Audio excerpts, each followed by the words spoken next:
Good morning student. Class 11 का first lesson हमने कहाँ तक कर लिया था कि जब बंशीधर जी को अलोपुदीन रिश्वत देने के लिए कहते हैं कि आप 50,000, 20,000, 25,000 तक की रिश्वत ले लिए और मुझे अपनी हिरासत में मत लीजिए, लेकिन उसके बाद भी इतने पैसे लेकर भी बंशीधर जी उसे मना कर देते हैं कि मुझे रिश्वत नहीं चाहिए, क्योंकि जो नमक ले जाना तो गैर कानूनी है, तो गैर कानून आपको हमारी हिरासत में आना पड़ेगा। तो उसके आगे देखते हैं, दुनिया सोती थी पर दुनिया की जीभ जागती थी।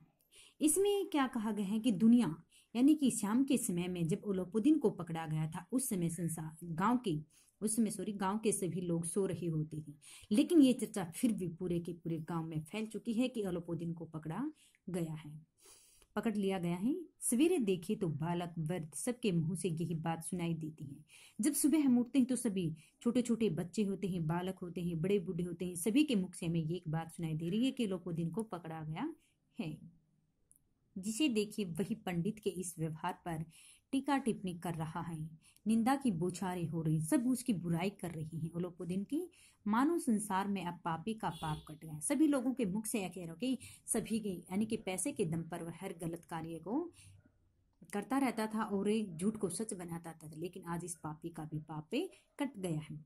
पानी को दूध के नाम से बेचने वाला गवाला, कल्पित रोजा मंची भरने वाले अधिकारी वर्ग, रेल के बिना टिकट सफर करने वाले बाबू लोग, जाली दस्तावेज बनाने वाले सेठ और साहूकार, ये सब के सब देवताओं की भांति गर्दनें चला रही हैं। वह कहते यानी कि दूध बेचने वाले लोग, कपड़े की रंगाई करने वाले, रेल के बिना टिकट में सफर करने वाले, ये सभी लोग अपनी गर्दनें हिला रहे हैं, खुश हो रहे हैं कि आज अलोपुदीन को पकड़ लिया गया है। जब दूसरे दिन पंडित अलोपुदीन अभियुक्त होकर कांस्टेबलों के साथ ही हाथों में हथकड़ियां, हृदय में ग्लानि और अक्षुभ भरी लज्जा से गर्दन झुकाई अदालत की तरफ चले आ रहे हैं तो शहर में हलचल मच जाती है। वह कहते हैं जब दूसरे दिन पंडित अलोपुदीन को देखते हैं कि उसके हाथों में हथकड़ियां लगी हुई हैं और वह शर्मिंदगी से अपनी गर्दन को झुकाए हुए हैं और उसके अंदर ही अंदर क्रोध यानी कि जो आग होती है, क्रोध की आगे भटक रही हैं, जल रही हैं वो, और शर्मिंदा हो रही हैं, किसी की नजरों में नजर नहीं मिला रही, लेकिन वो क्या करें, अदालत की तरफ जा रही है। सारे शहर में हलचल मच गई। मेलों में कदाचित आंखें इतनी वैगर न होती होंगी, भीड़ के मारे छत और दीवारें में कोई भेद न रहा। मैं कहते सभी शहर में हलचल मच जाते हैं कि आज पंडित अलोपुदीन को पकड़ लिया गया है। ऐसा हमने पहली बार देखा है, किंतु अदालत में पहुंचने की देर थी। पंडित अलोपुदीन इस अगाध वन के सिंह थे। मैं कहते जिस प्रकार से इस वन का एक शेर होता है, वह किसी को नहीं आने देता, उसी प्रकार से पंडित अलोपुदीन भी पैसे के दम पर हर गलत कार्य को सही करा देते। मैं कहते हैं सिर्फ एक बार अदालत में जाने की जरूरत है और उसके बाद पंडित अलोपुदीन को छुड़वा लिया जाएगा। अधिकारी वर्ग, उनके भक्त, अमले, उनके सेवक, वकील, मुख्तार, उनके अज्ञात ग्वाल, अर्दली, चपरासी तथा चौकीदार और उनके माल के गुलाम थे। मैं कहते कि क्योंकि जो वकील होते वह जो पैसा लेकर के सारे गलत कार्य को भी अच्छा कर देते, सच बना देते हैं। पंडित, चपरासी, चौकीदार सभी को उन्होंने पैसा दे दिया है और पैसे के दम पर हर व्यक्ति कार्य कर रहा है। देखते ही लोग चारों तरफ से दौड़े। सभी लोग विस्मित हो रहे हैं, हैरान हो रही हैं, यानी कि सभी लोग आश्चर्यचकित हो रहे हैं, इसलिए नहीं कि अलोपुदीन ने क्यों यह कर्म किया, बल्कि इसलिए कि वह कानून के पंजे में कैसे आई। सभी लोग इस कारण से आश्चर्यचकित हैरान हो रहे हैं कि आज अलोपुदीन को बंशीधर जी ने पकड़ लिया है, ये इनकी हिरासत में आ कैसे गई हैं। ऐसा मनुष्य जिसके पास असाध्य साधन करने वाला धन, अन्य वांछलात हो, वह क्यों कानून के पंजे में आए, क्योंकि कानून भी क्या होती है, पैसे लेकर के हर कार्य कर देती है। मैं कहते हैं कि अलोपुदीन सभी को पैसा में खरीद लेता है, लेकिन आज ऐसा कौन सा व्यक्ति है जो पैसे के दम पर पंडित अलोपुदीन को पकड़े लिए जा रहा है। प्रत्येक मनुष्य उनकी सहानुभूति प्रकट करता है। बड़ी तत्परता से इस आक्रमण को रोकने में निर्मित वकीलों की एक सेना तैयार की गई। न्याय के मैदान में धर्म को धन में युद्ध छिड़ जाता है। जहां पर न्यायालय के अंदर क्या होता है, मैदान में धर्म यानी कि वंशीधर जी तो अपने धर्म पर अड़िग रहते हैं और धन यानी कि ओलोपुदीन यानी कि धन के लालच में धन दे करके सभी वकीलों को चपरासियों को खरीद लेते। दोनों में आपस में एक संग्राम युद्ध होने लगता है। वंशीधर चुपचाप खड़े थे। उनके पास सत्य के सिवा न कोई बल था, न स्पष्ट भाषण के अतिरिक्त कोई शस्त्र। गवाह थे किंतु लोभ से डामाडोल है। वह कहते कि लेकिन न्यायालय के अंदर वंशीधर जी के अलावा अपनी सच्चाई के निष्ठा धर्म के प्रति और कोई भी उसका साथ देने के लिए नहीं था। अलोपुद्दीन तो सब यानी कि उसके चपरासी वकील न्यायालय में सब कुछ किसके थे? अलोपुद्दीन के ही आदमी थे। लेकिन उसके सिवा कोई ना तो उसका कोई गवाह था और ना कोई उसके सत्य के सिवा उसके पास कुछ भी नहीं था। यहाँ तक कि मुंशी को न्यायालय में अपनी ओर से कुछ खींचा हुआ दिख पड़ता था। वह न्याय का दरबार था, परंतु उसके कर्मचारी को पक्षपात का नशा छाया हुआ था। किंतु पक्षपात और न्याय का क्या मेल? जहाँ पक्षपात हो वहाँ न्याय की कल्पना भी नहीं की जा सकती। मुकदमा शीघ्र ही समाप्त हो गया। डिप्टी मजिस्ट्रेट ने अपनी तवीज में लिखा कि पंडित अलोपुद्दीन के विरुद्ध दिए गए प्रमाण निर्मूल और भ्रामक हैं। वह एक बड़े भारी आदमी हैं। यह बात कल्पना के बाहर है। उन्होंने थोड़े लाभ के लिए ऐसा दुस्साहस किया हो। यद्यपि नमक ने के दरोगा मुंशीधर को अधिक दोष नहीं है, लेकिन यह बड़े खेद की बात है कि उसकी उन दृढ़ता विचारहीनता के कारण भले मानुष को कष्ट झेलना पड़ा। हम प्रसन्न हैं, वह अपने काम में सजग और सचेत रहता है, किंतु नमक के मुकदमे को बड़ी हुई नमक हलामी में उसके विवेक और बुद्धि को भ्रष्ट कर दिया गया है। भविष्य में उससे होशियार रहना चाहिए। फिर भी यानी कि आज वंशीधर जी कहते हैं बहुत ज़्यादा अपने आप को एक शर्मिंदी महसूस कर रही है कि देखो आज भी इस समाज के अंदर पैसे के बल पर हर व्यक्ति कार्य कर रहा है। आज भी कोई उसका साथ नहीं दे रहा। अगर कोई एक आध व्यक्ति भी वंशीधर जी का साथ देता तो शायद वंशीधर जी उस न्यायालय में उस अदालत के अंदर उनकी जीत हो जाती, लेकिन किसी ने ऐसा नहीं किया है। वकीलों ने यह फैसला सुना और उछल पड़ी। पंडित अलोपुद्दीन मुस्कुराते हुए बाहर निकले। शवजन बांधवों ने रुपयों की लूट की, उदारता का सागर उमड़ा। ये हमारा गद्यांश है मैडम। सबसे पहले हम इसका प्रसंग देखेंगे। प्रस्तुत गद्यांश हमारी हिंदी की पाठ्य पुस्तक आरोह भाग 1 में संकलित नमक का दरोगा नामक पाठ से ली गई है। इसमें इसके लेखक मुंशी जी प्रेमचंद जी हैं। इसमें वंशीधर की ईमानदारी, कर्तव्यनिष्ठा की उपेक्षा, भ्रष्टाचारी एवं बेईमानी अलोपुद्दीन के पक्ष में न्याय का पलड़ा भारी हो जाता है और सत्य पक्ष मजबूर करके बेबस होकर रह जाता है। उसका कोई साथ नहीं देता वंशीधर जी का। उसके बारे में बताते हुए कह रहे हैं कि वकीलों ने इसमें कहा गया है कि मुकदमे में भ्रष्टाचारी अलोपुद्दीन की जीत हो जाती है। क्यों हो जाती है अलोपुद्दीन की जीत? क्योंकि उसने सभी वकीलों चपरासियों को खरीद लिया है न्यायालय के अंदर। तो इसलिए क्या कहते हैं कि वकीलों में फैसला, जब सभी वकीलों ने, क्योंकि उनको तो पैसे दिए गए तो उनको खुशी होनी थी, अगर मैं जीत गया तो मैं आपको इतनी रुपए की राशि आपको दूंगा। तो उसमें क्या होता है, यानी कि जब भ्रष्टाचारी अलोपुद्दीन की जीत होती है तो सभी यह फैसला सुन करके सभी वकील खुशी के मारे उछल पड़ते हैं। पंडित अलोपुद्दीन मुस्कुराते हुए बाहर निकलते हैं और उन्होंने क्या क्या झूठ को सत्य बनाकर पेश किया था। और पंडित अलोपुद्दीन इसमें मुस्कुराते हुए अदालत से बाहर निकलते हैं कि और खुश होते हैं कि उनकी विजय हो गई है। उनकी विजय उन्हीं की हुई है, जीत उन्हीं की हुई है। सज्जन बांधवों ने रुपयों की लूट की। वह कहते हैं कि सज्जनों बांधवों ने रुपयों की लूट की कि यानी कि बेकस जो अपराधी होने के बावजूद भी वह बरी हो जाता है, छूट जाता है अदालत से। उसके बाद वह इतनी खुशी मना रहा है और उसकी खुशी पर सभी उसके भाई बंधु रिश्तेदार जो होते हैं रुपये पैसों की लूट करने लगते, खूब रुपया और पैसा बरसाने लग जाते हैं। इतने ज़्यादा खुश हो जाते हैं कि अलोपुद्दीन छूट गया है, उतने पैसे दिए गए हैं। जो व्यक्ति जितने पैसे में ज़्यादा खुश हो जाता है, अलोपुद्दीन ने उन सभी को उतने ही पैसे लुटा दिए हैं और वह न्यायालय यानी कि अदालत से बाहर निकल आए हैं। ऐसा लगता है कि अलोपुद्दीन ने अपनी उदारता का सागर ही उमड़ाया, उदारता का सागर उमड़ पड़ा है। ऐसा प्रतीत हो रहा है कि अलोपुद्दीन की उदारता का सागर ही उमड़ पड़ा है। उसकी लहरों ने अदालत की नींव तक की हिला दी है। उनकी लहरों ने अदालत की नींव भी हिला दी। किसकी लहरों ने? अलोपुद्दीन के पैसे ने अदालत की नींव को हिला दिया। जब वंशीधर बाहर निकले तो चारों ओर उनके ऊपर व्यंग्य बाणों की वर्षा होने लगती है और जैसे ही वंशीधर जी अदालत से बाहर निकलते हैं उस पर सभी लोग उसकी व्यंग्य बुराइयां करते रहते हैं। उसे हर प्रकार के कटु जो वचन होते हैं वो कटु वचन कह रही हैं, यानी कि व्यंग्य बाणों ताने मार रहे हैं सभी व्यक्ति, उसकी ईमानदारी की सभी लोग क्या कर रहे हैं, हंसी उड़ा रहे हैं। और चपरासियों ने भी उन्हें झुक झुक कर जो सलाम किए हैं, चपरासियों ने झुक झुक कर भी जो सलाम किए हैं, यानी कि वंशीधर जी के आगे, यानी कि जो चपरासियों ने भी झुक कर अगर उसे सलाम किया है, किंतु उनके सलाम में भी क्या था, व्यंग्य छिपा हुआ प्रतीत हो रहा है। किंतु इसमें एक एक कटु वाक्य, एक एक संकेत उनकी ग्लानि को प्रज्वलित कर रहा है। लेकिन आज न्यायालय से जब भी अदालत से वो बाहर निकलते हैं, सभी व्यक्तियों का एक एक ऐसे कड़वे वचन, उनके जो संकेत होते हैं, चपरास और उनकी ग्लानि को, एक एक संकेत उनकी ग्लानि को प्रज्वलित कर रहा है। यानी कि शायद इस मुकदमे में वे सफल होकर इतना अकड़ कर न चलते, कदाचित इस मुकदमे में सफल होकर वे इस तरह करते भी न चलते।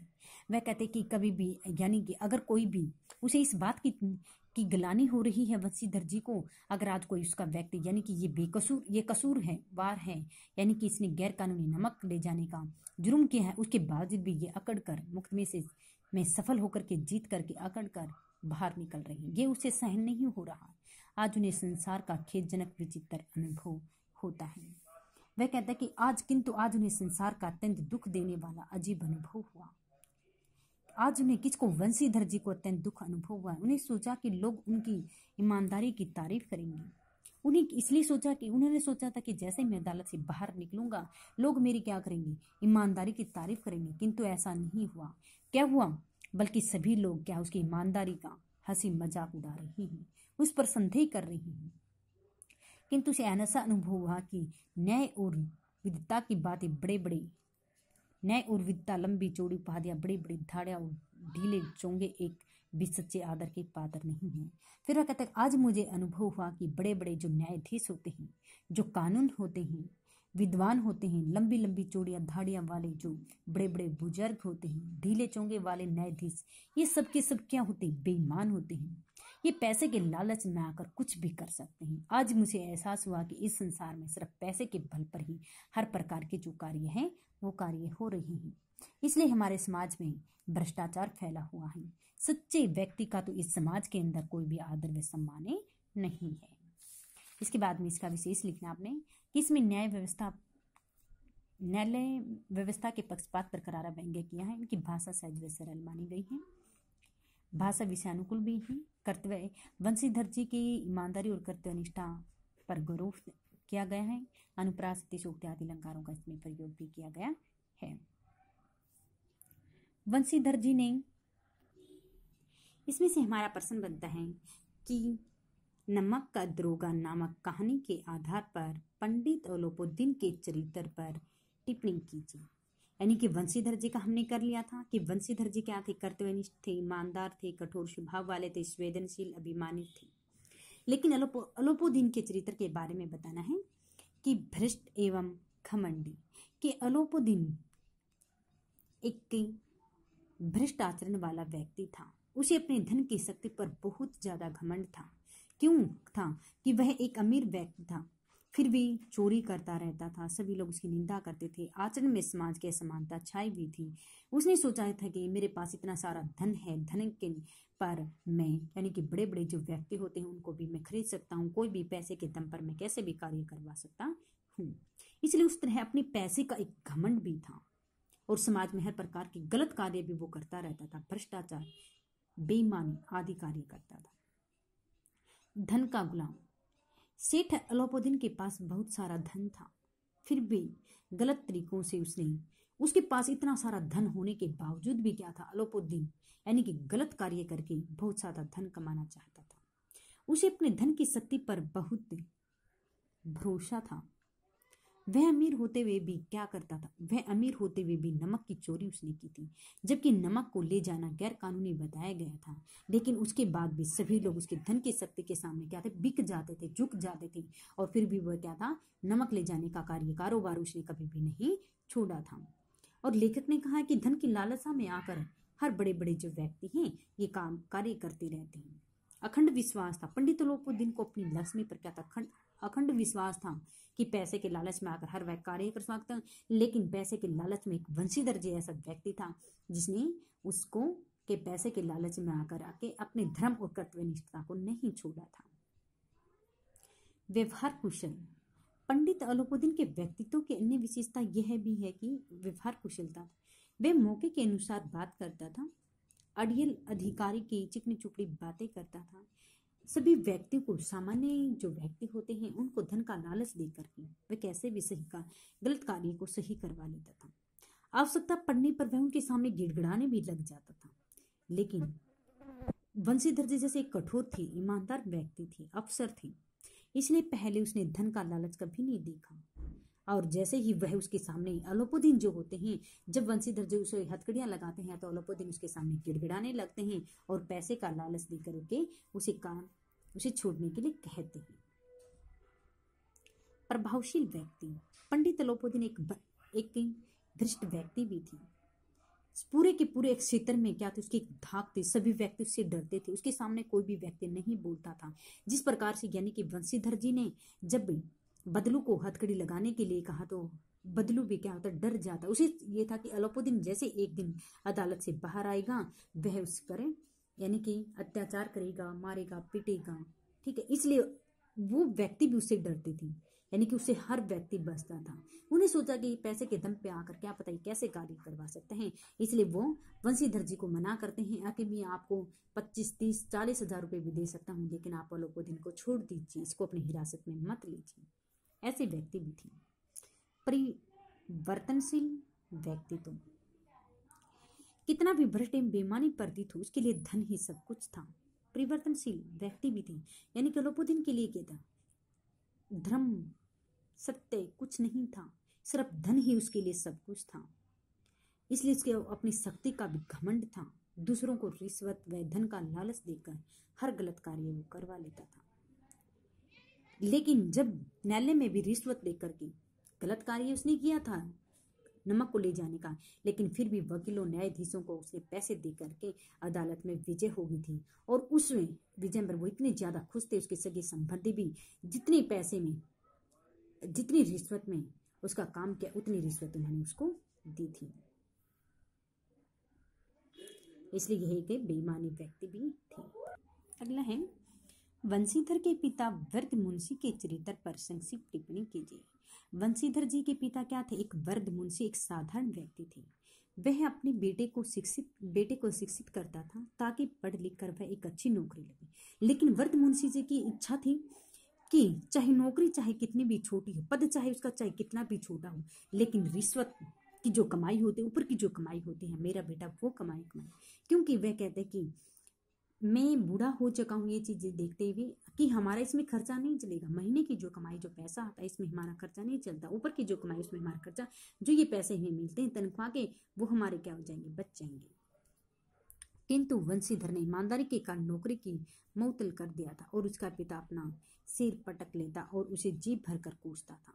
लेकिन जब उसने अपने पिताजी की बात नहीं मानी कि मैं ऐसे गलत कार्य नहीं करूंगा, उसने कहा था कि मैं तो सिर्फ सत्य धर्म के नाम पर ऐसे गलत कार्य मैं नहीं कर सकता, तो उसके पिताजी क्या करते हैं, उसको कोसते रहते हैं। यह समाज में रिश्वत, भ्रष्टाचार, बेईमानी को बढ़ावा देने का कार्य। अगर हम लोग, फिर वंशीधर जी कहते हैं अपने पिताजी से, अगर हम लोग पिताजी ऐसे कार्य करने लगे तो इस समाज में बेईमानी, भ्रष्टाचार ये क्या दिन प्रतिदिन बढ़ता ही चला जाएगा, इसलिए मैं ऐसे कार्य नहीं करूंगा। अगला है, पंडित अलोपुदीन को हथकड़ी लगे देखकर किन किन लोगों ने उसकी निंदा की थी। कि अमीर गरीब जितने भी जो लोग थे, सभी लोग उस समय क्या कर रहे थे, पंडित अलोपुदीन को हथकड़ी देकर उसकी निंदा कर रहे थे, स्तुति कर रही थी। किंतु विडंबना की बात यह है कि जो व्यक्ति उसकी निंदा कर रही थी वो कोई दूध के धुले नहीं है, क्योंकि वो भी पहले पंडित अलोपुदीन के लिए ऐसे कार्य करते रहते थे, पैसे लेकर, रिश्वत लेकर के ऐसे कार्य करते रहते थे, लेकिन आज वो उसकी क्या कर रही, निंदा कर रही है। फर्जी फाइल तैयार करते हैं, वे चोरी करते हैं, यहाँ तक कि बिना टिकट यात्रा भी करते हैं। क्योंकि जो व्यक्ति उसकी निंदा कर रहे, स्तुति कर रहे, वह कहते कि वो भी दूध बेचने के, दूध वाले जो होते हैं, दूध में बहुत सारा पानी मिलाते हैं। वह कहते कि यानी कि रेल वगैरह में जब जाते, कोई टिकट वगैरह लेता, बगैर पैसे के वो लोग जाते हैं, वो भी तो एक गलत कार्य होता है। अलोपुदीन की और देव तुल्य समझते हैं, अलोपुदीन की निंदा करें। वस्तुतः सब लोग पंडित अलोपुदीन की निंदा करके स्वयं को सच्चा सिद्ध करना चाहते हैं, लेकिन ये लोग अलोपुदीन की धन दौलत से ईर्ष्या भाव रखते हैं। वह कहता है कि, लेकिन वह कहता है कि ये लोग भी ऐसे हैं, कि उसकी निंदा करके, उसकी बुराई करके अपने आप को सच्चा सिद्ध करना चाहते हैं। लेकिन वो लोग भी ऐसे नहीं हैं, वो भी अलोपोदिन की तरह ही हैं। दुनिया सोती थी पर दुनिया की जीभ जागती थी। इसमें कहा गया है कि जब अलोपोदिन को पकड़ा गया था उस समय संसार में यानी गांव के सभी लोग सो रहे थे, लेकिन पंडित अलोपोदिन के गिरफ्तार होने का पूरे गांव के अंदर ये चर्चा फैल चुकी थी कि अलोपोदिन को पकड़ लिया गया है। वह कहते कि यानी कि सब बड़े बूढ़े उसकी निंदा कर रहे हैं। सभी जैसे सवेरे उठते हैं तो सुबह देखते हैं सभी के मुख पर सिर्फ एक ही बात सुनाई दे रही है हमें कि अलोपोदिन को पकड़ा गया है। तो ये कहते कि शाम के समय यानी कि सभी लोग सो रहे थे, उसके बाद भी ये चर्चा कैसे गाँव के अंदर फैल जाती है। तो वह कहते कि दुनिया सो रही है लेकिन दुनिया की जीव नहीं। एक को पता चलता है, किसी दूसरे व्यक्ति को बताता है, तीसरे व्यक्ति को बताता, ऐसे ऐसे पूरे गांव के अंदर इसकी खबरें फैल जाती हैं। न्याय और नीति सब लक्ष्मी के खिलौने हैं, इन्हें यह सब चाहती है। इसमें कहा गया है कि न्याय, भारतीय न्याय व्यवस्था पर करारा व्यंग्य किया गया है। इसमें कि जिस प्रकार से धर्म के गुलाम बने हुए भारत के जो न्यायालय होते हैं, जो न्याय होते हैं, जो वकील होते हैं, जो चपरासी होते हैं, सभी लोग क्या है, धन के गुलाम बने हुए थे। न्यायालयों में झूठ को सच बना दिया जाता है। वह सिर्फ किसके कारण? लक्ष्मी किसको बोलते हैं? पैसे। वे सिर्फ पैसे के कारण सब कुछ कार्य कर सकते हैं। जो बड़े बड़े महान पुरुष होते हैं वो बड़े अच्छे महान पुरुष भी बेईमानी के कार्य पर आ जाते हैं। जो बड़े बड़े अदालत के अंदर जिनको न्याय करना चाहिए वो न्याय की बजाय क्या करते हैं? पैसे के लालच में आकर बिक जाते हैं और ऐसे गलत कार्य करते रहते हैं। क्योंकि न्यायालय से संबंधित हर कर्मचारी वकील से भी लक्ष्मी के हाथों नाचते, इसलिए कहा गया है कि यानी कि न्याय नीति सब क्या लक्ष्मी के खिलौने हैं। पैसे के लालच में आकर हर कोई व्यक्ति कैसे भी कार्य कर सकता है। ये हमारी क्वेश्चन आंसर लेसन 1 के सभी गद्यांश की व्याख्या, अभ्यास, परीक्षा उपयोगी, option type, right plus learn. आज हमारा जो लेसन फर्स्ट कंप्लीट हो चुका है।